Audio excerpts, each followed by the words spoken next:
Election కమిషన్ని కూడా కలిసి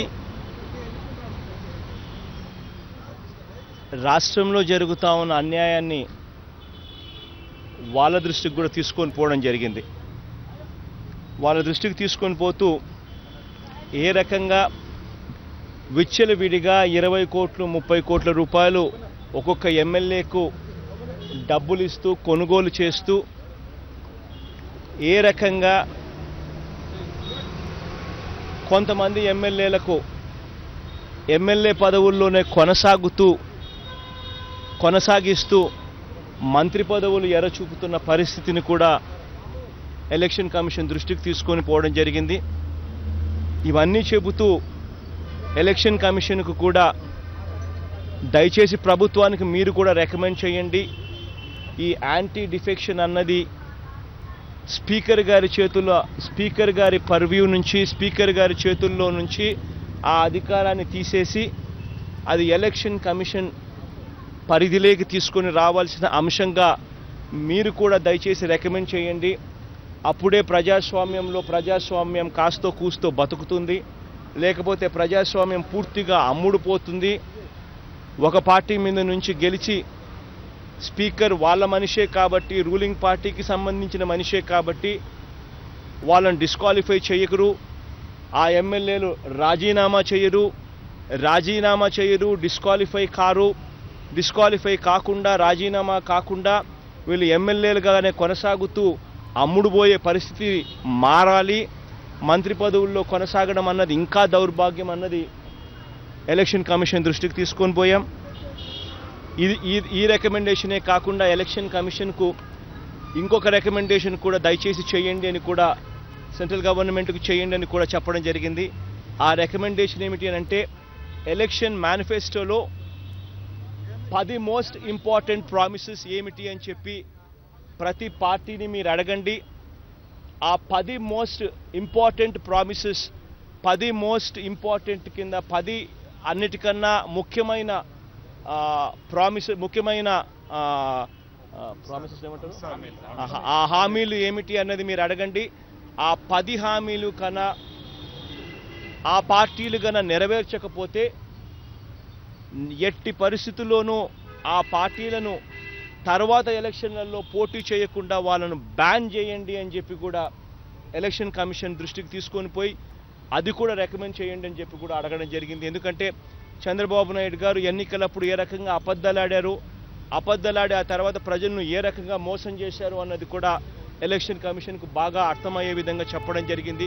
ఏ రకంగా చంద్రబాబు నాయుడు గారు ఎన్నికలకు ముందు 87,612 కోట్ల వ్యవసాయ రుణాలన్నీ ఏ రకంగా ఆయన పూర్తిగా బేషరతుగా మాఫీ చేస్తానని చెప్పి ఇవాళ తాను చేసిన హామీని కనీసం రైతులకు వడ్డీలకు కూడా సరిపోని విధంగా ఏ రకంగా తన హామీని పక్కన పెట్టారు.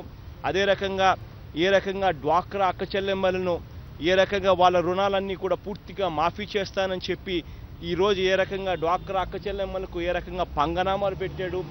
ఏ రకంగా ఇంతకుముందు జాబ్ కావాలంటే బాబాయ్ ముఖ్యమంత్రి కావాలి అని చెప్పి ఎన్నికలకు ముందు ఏ రకంగా అడ్వర్టైజ్మెంట్ ఇచ్చారో, ఇవ్వకపోతే 2,000 రూపాయలు ప్రతి ఇంటికి నిరుద్యోగ భృతి ఇస్తామని చెప్పి ఏ రకంగా హామీ ఇచ్చారో అవన్నీ కూడా ఏ రకంగా చంద్రబాబు నాయుడు గారు ఇవాళ తుంగలో తొక్కి ప్రజలకు ఎన్నికలప్పుడు అబద్ధాలు చెప్పి ఇవాళ ప్రజల జీవితాలతో చెలగాటలాడుతూ మోసం చేస్తున్నారో, ఆ మోసానికి ఎంతగా చంద్రబాబు నాయుడు గారు భయపడి ఈ మాదిరిగా ఎమ్మెల్యేలను 20 కోట్లకు 30 కోట్లకు కొనుగోలు చేసి ప్రజల గొంతు వినపడకుండా చేయాలి అని ఆరాటపడుతున్నారో కూడా ఎలక్షన్ కమిషన్ దృష్టికి తీసుకొని పోవడం జరిగింది. చంద్రబాబు నాయుడు గారికి ఎందుకు ప్రజల్లోకి వెళ్ళేదానికి ప్రజల్లోకి మళ్ళీ ఈ ఎమ్మెల్యేలను తీసుకొని వెళ్ళి తన పార్టీ గుర్తు మీద నిలబెడితే ప్రజలు మళ్ళీ ఓట్లు వేయరేమో అన్న భయం చంద్రబాబు నాయుడు గారికి ఎంతగా ఉంది అని చెప్పడానికి నిదర్శనం ఇది అని కూడా ఎలక్షన్ కమిషన్ దృష్టికి తీసుకొని పోవడం జరిగింది. అదే రకంగా 3వ రికమెండేషన్ కూడా ఎలక్షన్ కమిషన్కి చేశాం. అదేమిటి అని అంటే, ఎప్పుడు ఎన్నికలు జరిగినా కూడా జిహెచ్ఎంసీ అంటే హైదరాబాదు పరిధిలోని జిహెచ్ఎంసీని సీమాంధ్రతో ఎలక్షన్స్ జరిగినప్పుడు ఆ సీమాంధ్ర అంటే ఆంధ్రప్రదేశ్ రాష్ట్రం మొత్తానికి కలిపి ఒకేసారి హైదరాబాదును కూడా కలుపుతూ ఎన్నికలు పెట్టాలి. అలా పెట్టకపోతే ఇక్కడ ఓట్లేస్తారు, అక్కడ ఓట్లేస్తారు.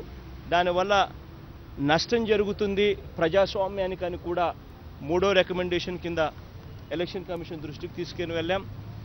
ఈ తీసుకొని పోయిన ఈ కాపీని కూడా మీకు కూడా కాపీ కావాలంటే తీసుకోండి. ఆ కాపీ మీకు కూడా అందుబాటులోకి కూడా తీసుకొస్తాం. సాధారణ ఎన్నికల్లో గురించి చెప్తారు. మీరు స్పీకర్ పది నుంచి ఎన్నికల కమిషన్ పరిధిలో ఉన్నారంటున్నారు. ఏదైనా కూడా ఒక వ్యవస్థలో మార్పు తీసుకొని రావాలనంటే ప్రతి చోట మనం గట్టిగా దీన్ని వినిపించి మన చేతనైన కాడికి మనం గట్టిగా ప్రెజర్ పెట్టాలి. ప్రెజర్ పెడితే ఏదో ఒక రోజు ఇది నిజం అవుతుంది అని ప్రజాస్వామ్యంలో కాస్తో కూస్తో ఎప్పటికన్నా కానీ ఇది న్యాయం జరుగుతుందన్న నమ్మకం. అందులో ఎలక్షన్ కమిషనే అన్ని పార్టీలకు మీ రికమెండేషన్లు ఏమిటి అని చెప్పి వాళ్ళే అడిగిన నేపథ్యంలో మా రికమెండేషన్లు ఈ 3 అని చెప్పి రికమెండేషన్లు అదే పనిగా రాతపూర్వకంగా పెట్టి వాళ్ళకి ఇవ్వడం జరిగింది.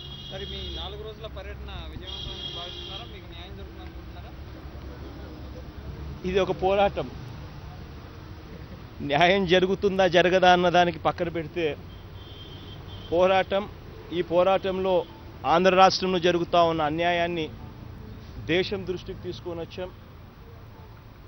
దేశంలోని ముఖ్య నాయకులందరికీ, ముఖ్య ఏజెన్సీలందరికీ అక్కడ జరుగుతూ ఉన్న అన్యాయాన్ని తీసుకొని రాగలిగాం. ఈ పోరాటం దీని తర్వాత కోర్టుల్లోకి తీసుకొని వెళ్తాం. కోర్టుల పరిధిలో కూడా ఈ పోరాటం కొనసాగుతుంది. న్యాయం అన్నది నేను గట్టిగా నమ్మేది ఏంటంటే న్యాయం అన్నది డిలే కావచ్చేమో కానీ న్యాయం అన్నది డినై కాదు అన్నది. సో పైన దేవుడు ఉన్నాడు, ప్రజలు ఉన్నారు, మంచి జరుగుతుందని నమ్మకం ఉంది. ప్రధాని అపాయింట్మెంట్ ఇవ్వలేదు, ప్రధాని దృష్టికి తీసుకెళ్ళలేకపోయారు. లేఖ రాస్తారా? ప్రధాని గారు అపాయింట్మెంట్ అడిగాం, దొరకలేదు ఇంతవరకు. బహుశా మీరు అన్నట్టుగా మిత్రపక్షం కాబట్టి ఇవ్వలేదేమో నాకు తెలియదు కానీ బట్ అడగడం అయితే మా ధర్మం. అడిగాం, అపాయింట్మెంట్ రాలేదు. కానీ దాని గురించి మొత్తం ఏదైతే ప్రధాని గారికి మేము ఇవ్వాలనుకున్నామో అది పోస్ట్ ద్వారా ఆయనకు అందేట్టుగా చేస్తాం. ఇచ్చిన వాళ్ళని కలుస్తాం.